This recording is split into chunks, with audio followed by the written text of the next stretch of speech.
rasul, nabi, penginjil. Kemudian gembala. Gembala itu saudaraku udah pun 100 dombanya, 99 udah masuk, tinggal satu, ditinggalkan ya 99, mencari yang satu tadi. Yang kerjanya tak kemana-mana, saudaraku sudah patah kakinya, udah jatuh ke jurang, sudah ya itulah dicari gembala.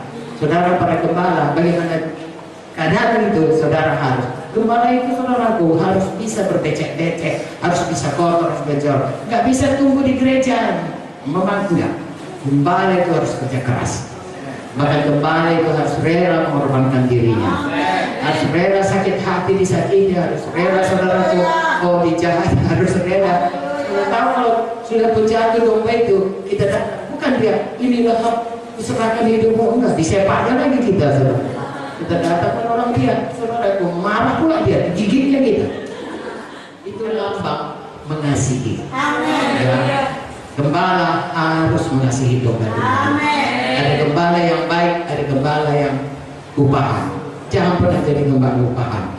Hanya memikirkan keuntungan daripada domba. Jadi jadi gembala yang baik. Domba-domba mengenal suara saudara dan domba-domba mengikut di belakang saudara. Haleluya. Dan kali kita lebih banyak. Tapi hari ini saudara tahu ada kepemimpinan di mana tugasnya adalah menggembalakan.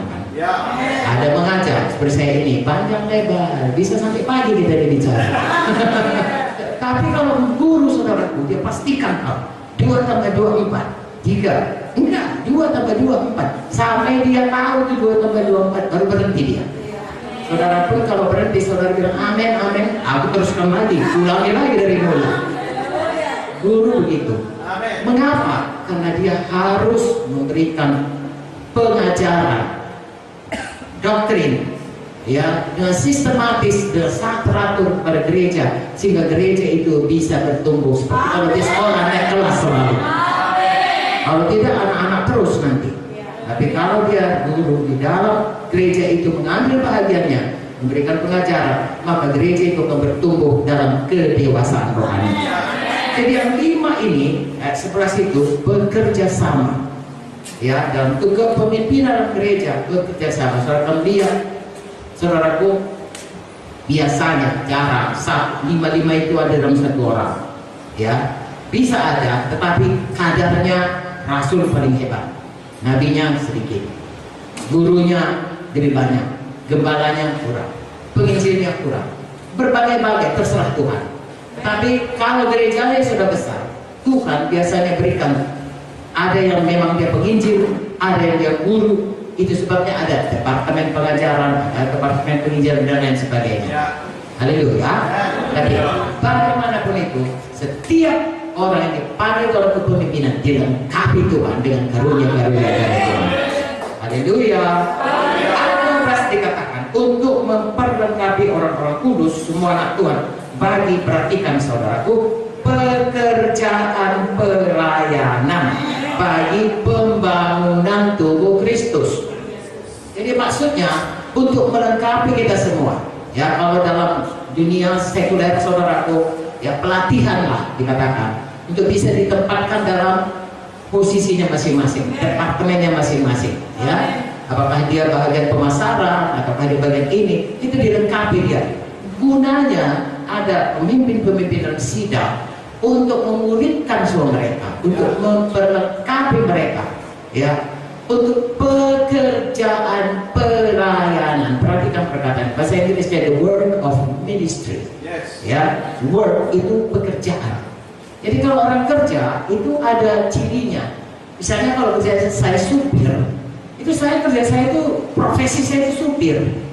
Ya, bukan kapal saya suka, saya supir kapal saya gas. Ini Pak Bernard ini menyupiri kami dari hari Senin. Dia bukan supir saudara, dia haleluya. Jangan karena dia menyupirkan ini si supir, enggak saudaraku, dia hamba Tuhan. Cuma dia kesempatan ini dia supiri saya. Habis nanti dia tetap hamba Tuhan dan bahkan hamba Tuhan yang lebih menyala-nyala lagi dari Tuhan. Pekerjaannya bukan supir. Kenapa? Karena dia tidak di situ, ya, profesinya bukan di situ, hidupnya bukan di situ, ya. Dia memang dia, kalau dikatakan anak Tuhan, dia seorang saudara, ya penyanyi. Setiap kali ada acara, saudara ikut terus. Song leader terus, bukan kalau aku suka aku song leader. Kalau aku lagi nggak suka sama Ibu Sari, bye bye. Nggak ada itu saudara. Memang di situ lah dia. Misalnya dia seorang bekerja di band. Coba kalau seorang band, Taylor deh. Kalau dia suka sih datang, kalau nggak suka langsung dipecat, saudara. Jadi kalau kita melayani di dalam tubuh Kristus, dalam gereja Tuhan, namanya itu pekerjaan. Itu pekerjaan yang tetap sampai ke surga. Jadi bisa ditinggalkan. Sukacita kita melakukan karena Tuhan yang memanggil kita. Tuhan yang menempatkan kita di situ. Dan perhatikan, ini mengenai pekerjaan ini, ya. Kalau namanya pekerjaan, ada jam kerjanya. Betul? Ya, kalau kami di rumah sakit ada jam jaganya. Mungkin jam pagi, itu siang, itu malam. Tapi itu udah tentukan jam 8 sampai jam 2, jam 2 sampai jam 10, jam 10 sampai jam 8 pagi. Nggak bisa. Saya hari ini nggak mau ya jaga pagi, saya mau jaga siang, atau saya mau jaga siang. Nggak bisa. Kalau saudara sudah di situ, ada jam kerja, harus di situ. Apalagi pekerjaan Tuhan. Karena pekerjaan Tuhan ini ada musuhnya, namanya setan. Dia tak akan mau saudara berhasil dalam panggilan saudara. Dia akan berusaha keras merontokkan saudara, mencuri, membunuh, membinasakan. Mencuri panggilan saudara, membunuh, ya, hasil merusakkan saudara. Bahkan saudara sendiri pun kalau bisa sakit-sakitan, ketabrak sepeda motor, terus kerja keras, nggak bisa berhasil dalam panggilan saudara.